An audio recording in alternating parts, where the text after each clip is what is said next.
Welcome to Popcorn History with the Freeborn County Historical Museum, Library, and Village. This is Stephanie Kibler, Executive Director, along with Risha Lilienthal, Collections and Exhibits Coordinator, and Reggie Bauer, Operations Manager at Power 96. We didn't really talk about what our, we don't have a catchy title for this one. No, we don't. But we kind of are starting off with a little Eddie Cochran, because Eddie Cochran weekend is coming up. Right. It is. It could be like Music Men. Music Men of Freeborn County. Yeah. There you go. Although Eddie Cochran is kind of world renowned. Right. It's one of the first exhibits we redid in the museum. And I had to go back and kind of rethink about some of the things that stuck out. The fact that he looked after his brother's guitar. Oh, yeah. At the age of 4. It's so wow. sweet. Right when his brother Bill was in the military in 1942, he asked Eddie to take care of his guitar. So he dusted the guitar every day. Oh, Super that's cute. nice. So from the age of 4, he had a love for the guitar. He played in the school band, taught himself to play blues guitar, and in 1954 formed a duet with the guitarist Hank Cochran, but they're not related. no That relation. took a long time for me to get into my head. To click. And they did country rockabilly, which I love rockabilly. I'm not a huge country fan, but I do love me some rockabilly. So some of the more famous songs for Eddie would be like "Come On Everybody." And Summertime Blues. Summertime Blues is probably the big one. But "Come On Everybody's" now on the s'more commercial for Hershey's. That's true. That's right. Yeah. And it's kind of, I found out this week, it's kind of the theme of the Eddie Cochran car show. Oh, really? Because they went here, "Come on, everybody." Sure, yeah. And so it shows up on a lot of the older materials for the car show, which I thought was kind of cool. But "Summertime Blues" was definitely the one I knew when I was a kid. Which is weird. Well, that one's been covered a lot. By And they many play it at ball different- games. You know, like you go to the Twins game, they'll play "Summertime Blues." Yeah. So you hear it a lot. His big break came when a movie producer approached him to appear in the film "The Girl Can't Help It." Can't help it. Girl can't help it. Yep.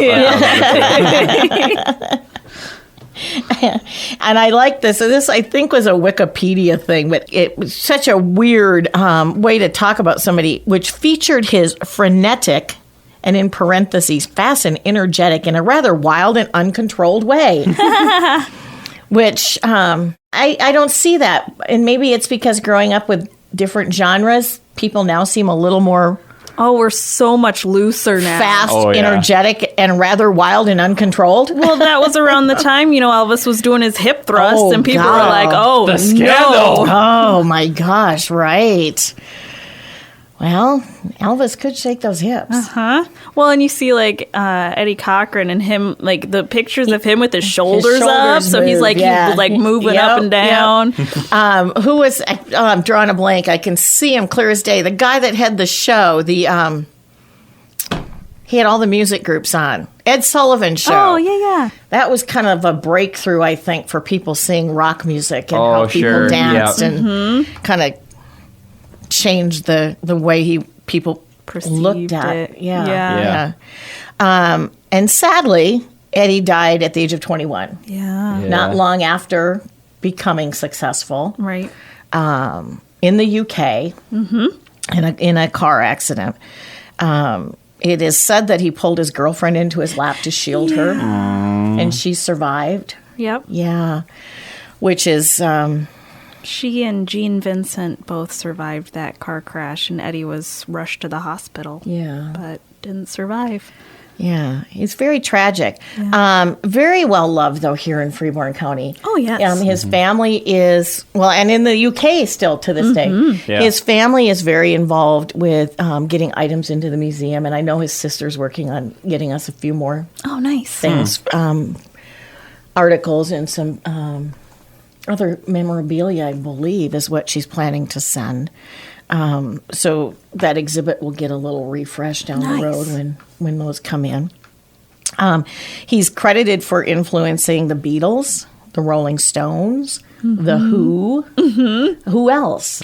Oh gosh, Probably a lot of other artists that we play here on Power 96. Like off the top of my head, I can't think of it, but I always go back to the one phrase I read in one of the magazine articles about him was that he's the grandfather of punk. Oh, that's right. I'd forgotten that. And it has to do with how he would use like the chords in his guitar and any other like instruments. He would drop them and use in unconventional tuning for like all of his instruments. Sure. And so Was he had like the dirty guitar. Drop D or whatever? Yeah, he would drop down. Yeah. Right, because Elvis wasn't doing that. No. When you see he was the ballady or just the standard rock kind of guy. Yeah. I'd forgotten about that. Brian Setzer and the Stray Cats. Oh. Brian Setzer's a big fan of Eddie Cochran. We do have a Stray Cats song in our library that we play. I love the Stray Cats. Which song do you have? We play, oh boy, what is it now? On the spot. It is not the...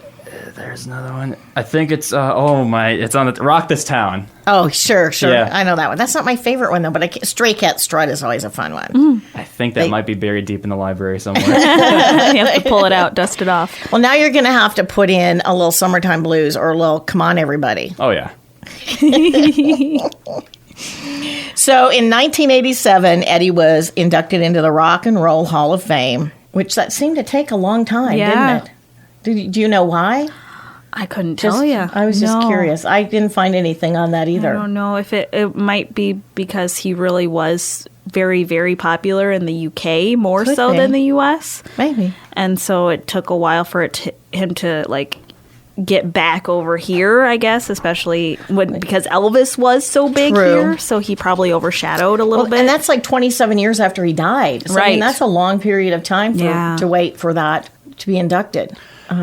The Rock and Roll Hall of Fame was the first round of like inductees was actually in the mid '80s. So he would have been pretty quick. Right in the beginning that first 2 or so years of them being a thing. Look at Reggie doing his little research here. Gosh, if only I'd thought of that.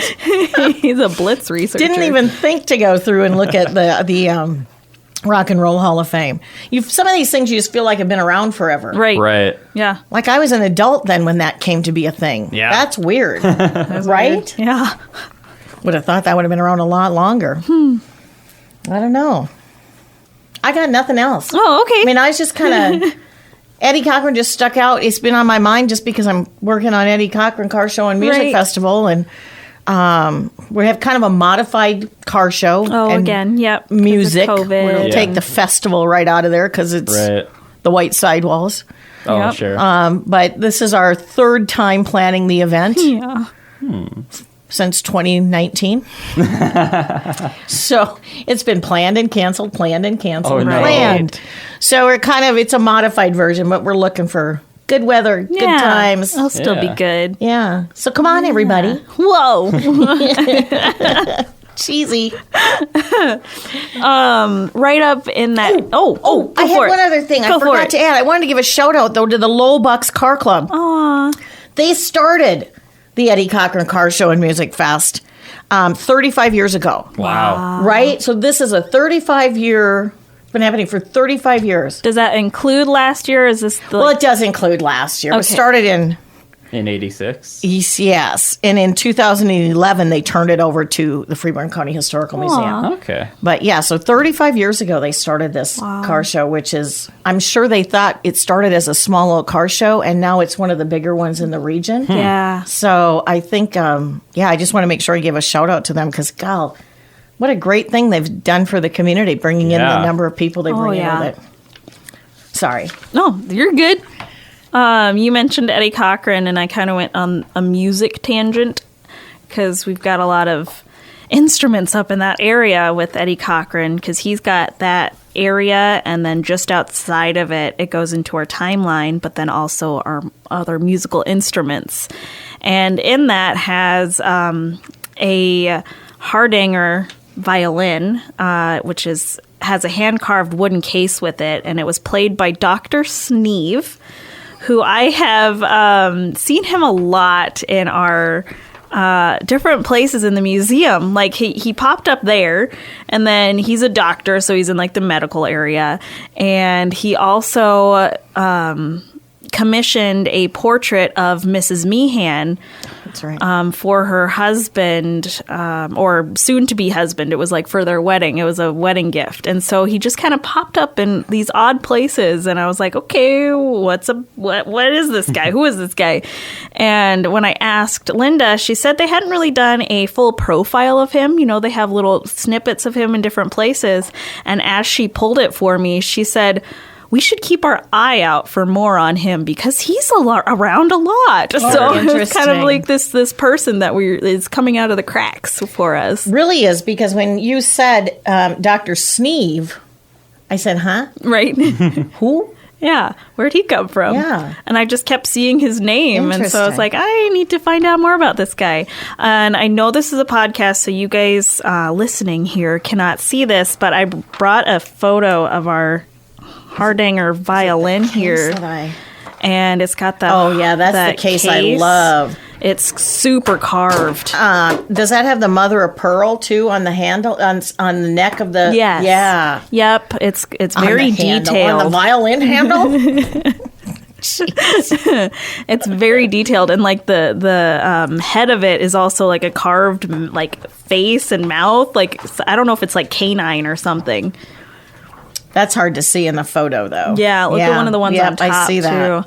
Too. Yeah. I know the case that it should rest in. Yep. Is beautiful. Oh, it's like really detail carved, very, very low relief. It's really cool. I wish people could see this, because this is our Past Perfect collection managed software program. Mm-hmm. You printed this out of that, and it has the accession number. Right. It's got the photos that are with it, and it gives the little bit of detail.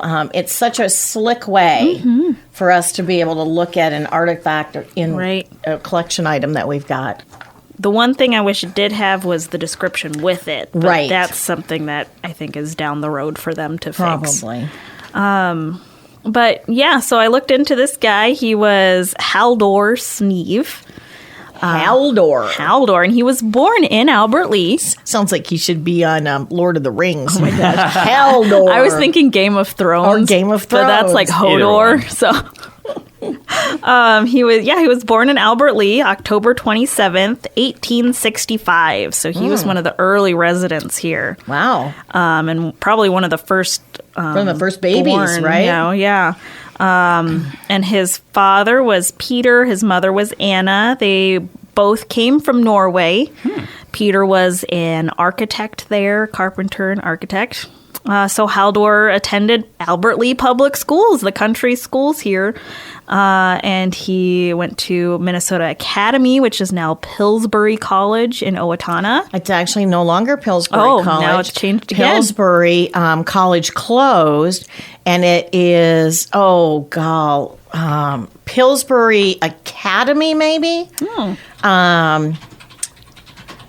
I can hear Reggie just typing away. Vonda White is the owner and has done tons of renovation. It's a beautiful campus. Cool. And they have a fantastic summer camp program where instructors from all over the world, they can do trapeze, dance, photography, woodworking. Oh, I feel like I remember you telling me about that. It's called Camp place. Pillsbury. That's Camp Yep, that's what I found here. It Pillsbury. says in April 2014, the campus was purchased and revamped as a summer camp called Camp Pillsbury. It's very cool. She's done a really, really wonderful job with it, because the high school at one point had looked at taking over that and using that. Oh, sure. But they felt it was too deteriorated, I believe. And so there was talk of it being destroyed. That's always sad when it's a nice, big, beautiful building. Right. But I know it was Pillsbury College into the 80s. Wow. It was Minnesota Academy before that. I did not know that. And it was Pillsbury. It was Pillsbury Academy, too, for a while, I believe, because they did prep school for young men. Wow. Like military prep school. Sure. Yeah. Cool. Well, he went there. Sorry. That's called popcorn. That is popcorn. And he studied medicine in Albert Lea under Dr.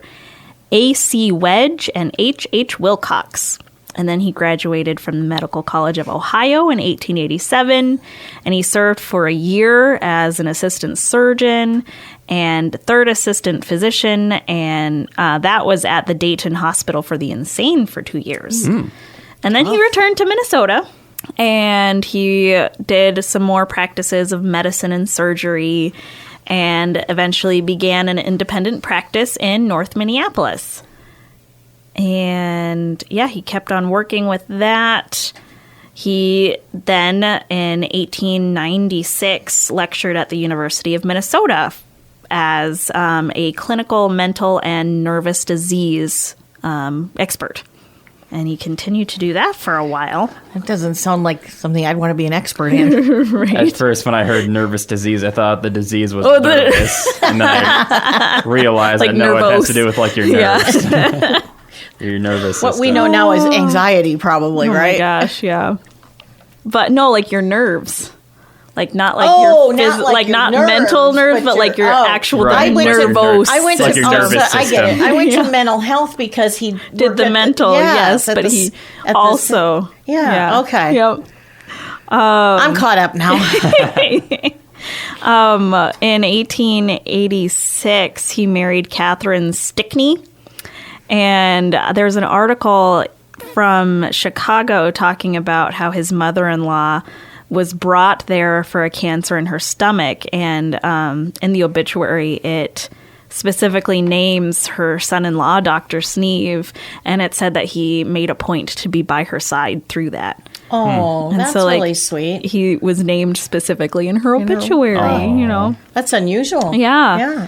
And there's this whole like group of papers that talk about, it's from, I think, I didn't write down the date, but I believe it was 2004, that reference Dr. Sneve, and it talks about how no papers were given on burn care at this point, and there was imitations of modern burn care in the first decade of the 20th century. And then they referenced Dr. Haldor Sneve, a surgeon in St. Paul, Minnesota, identified 4 major determinants of outcome in burn patients. And so he was kind of ahead of his time. It even went on to say Sneve was 30 years ahead of his time, and his recommendations went unheeded and largely unrecognized. Oh, wow.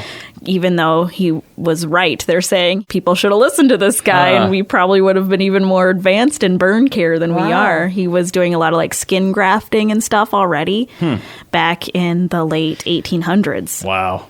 Yeah. Wonder why people wouldn't listen to him. I don't know. Maybe there wasn't a ton of burns happening. I don't Could know. be, or they were like, that doesn't make sense. It's unfounded or something like that. Or maybe it was close to the time of the monkey gland. The what now? Well, I'm not going to lie. That's been in my mind. That and Sneve Oh no. has been in my mind. Gross. And we're going to leave that all right there. Yep. You can The monkey research that gland is on a your cocktail. own. It is. Oh. But it's got a little medical. The history. Gotcha. Yes. Yeah. A little laboratory. Laboratory and some moral stuff going on there too. A bit of an adventurous cocktail. A little Yeah, a Dr. little. Jekyll-y. Yeah, a little bit. A little Dr. Jekyll. Dr. Sneve also wrote The Relation of Juvenile Crime to Parental Diseases. Ooh. Oh, Which is interesting. kind of interesting, yeah. That was in the American Academy of Medicine 38th annual meeting. That was one of the topics that he brought to it. But, you know, he was one of those community members in Albert Lea who played an instrument, because we had a lot of those, you know. We did have a lot of people that Albert Lea has got a really rich musical history, and it's a wide does. variety. Like one of the things you just took into collections, which is so awesome. Oh, The Sophisticats sign. Oh my gosh. Sophisticats. Oh my gosh! Stay tuned for a T-shirt on that one. I'm fantastic. going to tell you, it is absolutely Oh my fantastic. gosh, I love it. And along with that, we've got, you know, those beautiful accordions. Yes. We've got the one piano hidden way in the back that we need to get out and showcase. We've got a lot of... Albert Lea's just very rich with music. Which made me look at the Albert Lea Community Band. Yeah. So who's Oscar Dahl? There's a lot of dolls around. Well, Oscar grew up on the north side of Albert Lea, where his father, Ivor, had a grocery store, graduated from Albert Lea High School with the class of 1927. And his early interest in music was enhanced with membership in the Albert Lea High School Band, directed by Cap Emmons. Hey, I remember that name. He graduated from St. Olaf College in 1931 and then returned to Albert Lea, joined his father in operating Dahl's grocery store, which was located in the part of the city known as New Denmark. Oh, yeah. I had to ask because I wasn't sure. That's like where Catherine Island is. I was going to say, isn't that like the park over there? Yeah, that's New Denmark Park. Bridge Avenue, north of the bridge to Hawthorne, is New Denmark Park. Which I'm just going to add a little thing. Catherine Island is named after a member of the Rubel family, Catherine. Oh, I didn't know that. I was like, we have so many Catherines around. I didn't know which one it was. Which one is it? Granddaughter of George S. Rubel, which I've often wondered if it was Claiborne because we've driven by and I've thought, well, but it's with a K instead of a C. That's true. And so I was like, is it Catherine Meehan? No, but it was Catherine Rubel. Yeah. So kind of a cool little find as I was talking or looking at Mr. Dahl. In 1934, Oscar married Florence Deeds, and that's around the same time as he and a group of local part-time and hobbyist musicians held meetings in the basement of the Northside Bank to see if a city band could be organized. Prior to that, Albert Lea had enjoyed the music of several concert bands that were sponsored by organizations and operated as an amateur music group. The meetings evolved, and eventually a small concert band sponsored by the Northside's businessmen came to fruition. The first appearance by the new band was at an outdoor concert in nearby Lincoln Park, now designated as New Denmark Park. Okay. All right. And he eventually became the director of the group. Nice. It's kind of interesting because the goal was to become the city's official band. Mm-hmm. Which I don't know, maybe that was a thing. Like cities had their back then. Was that a? I don't know. In 1936, a petition was presented to the Albert Lea City Council asking for the creation of a tax-supported municipal band. The proposal was placed on the ballot in the fall's election and approved by the voters. Oh, wow. Yeah, so it was actually a municipal-sponsored band. So the Albert Lea Municipal Band, with Dahl as the director, became a reality in 1937. By June of 1938, band members had new uniforms, an expanding music library, and a full schedule of summer concerts in both Fountain Lake and Edgewater parks. And that's the same year the band represented Leo Carey Post 56, which is our American Legion just down the street here, at the state convention in Hibbing. Oh, wow. They participated in parades as a marching unit, were involved with exchange concerts with town bands from Austin, Owatonna, and Northwood, Iowa, and made yearly appearances at the Freeborn County Fair. Nice. I could go on and on. Yeah, I'm sure you could. Members of the band, they had weekly rehearsals in the winter and then spring months. And then there was talk that they may have even been paid because it was municipal funded. They may have been paid even for rehearsals. Okay. So they got a little money to do this. Sure. The usual policy is that in that era was for cities to pay their bandsmen for playing in public concerts. So it must have been somewhat common to have a municipal band. I guess. Yeah, they like back in that time, that's how they got their entertainment. That's how they got their music. Well, growing up, we had a community band. I mean, we still do in Albert Lea, but in Ellendale, we had a community band. But that was all volunteer, and I believe the Albert Lea Community Band is all volunteer. Yep, it is. Yeah. So by the 1950s, there were several factors that started to create competition for the sponsored bands around the nation. And one was based on a gradual change in the types of music preferred by the younger generation of listeners. It's always us young whippersnappers. Right around the time Eddie Cochran was coming to his own. Another significant trend came with the advent of television. And the attendance at the traditional concerts began to decline. Which, now, growing up in a smaller community than Albert Lea, We went every Saturday night. The whole town came out for the community band to play. Aw. So we people would bring their folding chairs. The street would close down, and they'd sit there. And Nice. Oscar stayed involved in other activities in Albert Lea. He and his wife were charter members of Grace Lutheran Church, where he directed the choir. He served on the church council, taught Sunday school, and he managed Lakewood Cemetery for 40 years. Wow. The Northside Grocer helped to organize Security State Bank in the 1940s and served on their board of directors for many years. Gosh, there was something in here. Where did I miss it? Did I put it on a note? Because where Security State Bank is right now used to be, I want to say maybe it was the site of the grocery store. They donated the land. Yeah, I thought there was a grocery store there. I believe that was theirs. I think he donated the land for the bank. Oh, okay. But I'm not seeing that, so I may be making that up, people. It's legend now. Now it's legend. No, I'm not making that up. He didn't donate it. In 1977, he closed the store and sold the property to the bank for the expansion product, which is now where the bank is currently located. Yeah. I was going to say the band practices where the band in is at. in the middle school. Yes. Yeah. Yeah. The director of the city band continued his musical interests. He played the trombone in the Chatfield Brass Band and later in the Albert Lea Community Band. He also tuned pianos. Aw. If only we had Oscar. Right. We have some pianos. That are in dire In our need of music exhibit. tuning. Mm-hmm. And in our meeting room. That one may be going away. Yeah. And we have a lot of instruments. We do have a lot of instruments. What's your favorite one? Oh, gosh. Oh, shoot. You're putting me on the spot now. I like doing that. Oh, dear. Well, I love our ocarinas just because I'm a video Remind game me which nerd. one is an ocarina That's again. like the... Gosh, how do I explain it?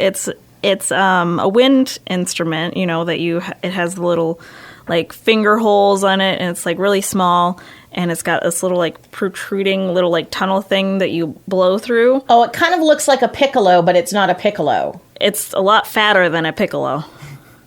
Does it I think kinda you're look- thinking of a fife. Oh, maybe. An ocarina, it's like almost like a weird Oh, it's, oval kind of. huh. I'm We gonna have have to. two black ones. One's little and one's big, and I'm gonna have to go look in the display again. I just think of The Legend of Zelda. I was gonna bring that up if you didn't. Like the Ocarina of Time. Yes, exactly. Speaking of the Legend of Zelda, Yes. what was your idea again? We need to have a video game, either a video game themed night or a video game. Oh no, his Geek Out History, Geek Out History. where I post something that reminds me of something very geeky because we have a dress from the 1920s, 1930s era that looks like a Princess Leia dress. Oh no, not Princess Leia, Padme. It looks like Padme. Huh. Oh my gosh. It's Yeah. fantastic. So I keep seeing these things and I'm like, oh my gosh, video game. Oh my gosh. She comes in my Star office Wars. and she's like, I just found a dress from blah, blah, blah, blah. And I'm like, English, please? Yeah. We also have this little like drum that has like kind of print. I don't know how to explain it. It's like really faded, but it's got different colors on it. That's from the Korn, spelt with a K. We play a song of theirs. Corn cobs? Corn? It's the Korn Kob Band. Korn So it's Kob. different than the band called Korn Oh, with the never- K. never Oh, mind that. I get it. I get what you're saying. The Korn Kob I used to Band. listen to a song by Korn. Yeah, they're fun. I like Korn. They're a little hard sometimes, Yeah. but they're good. We play one of their biggest songs. The one that we play is called "Freak on a Leash." Yeah, that's yeah, a the big Corn one. Cobs didn't play that. No, the Korn Kob Band started in 1946 when the members were in 8th grade. And so it was Raleigh Green on clarinet, John Sturtz on alto sax, Daryl Muser on accordion. I don't know if I said that right.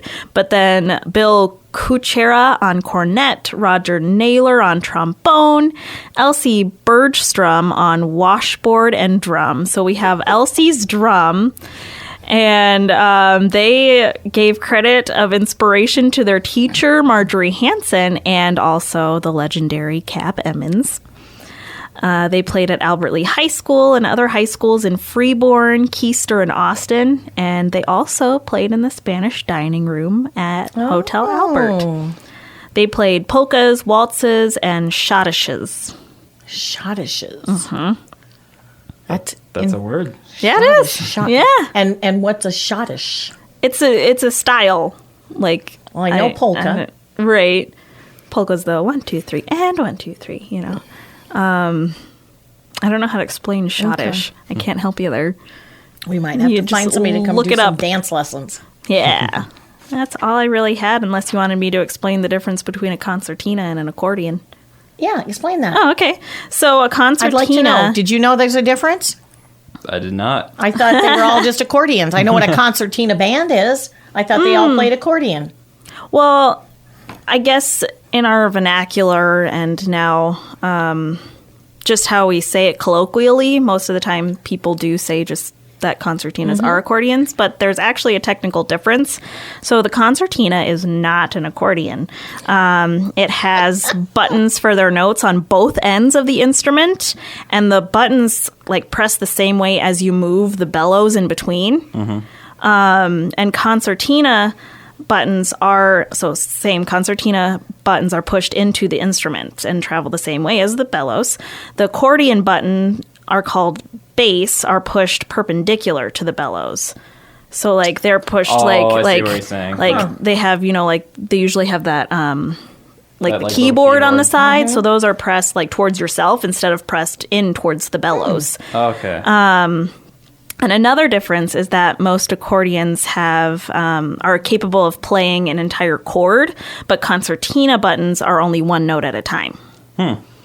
And accordions are rectangular shaped. Concertina are usually smaller, and they're in like that hexagon shape where it's like it looks just like it's the bellows, where the accordion have those other buttons that you see, you know. Yeah. And we have both on display, don't we? No, right now we only have accordions. Do we? But don't we have? Did we have a concertina in collection? I believe we do. Yeah. Yep. We also have a little hands-on accordion. So if you It's bring your super kids cute. in. Yeah. And other things. Yep. Like we have a tambourine and maracas. Maracas. Yeah. You could like get your groove on.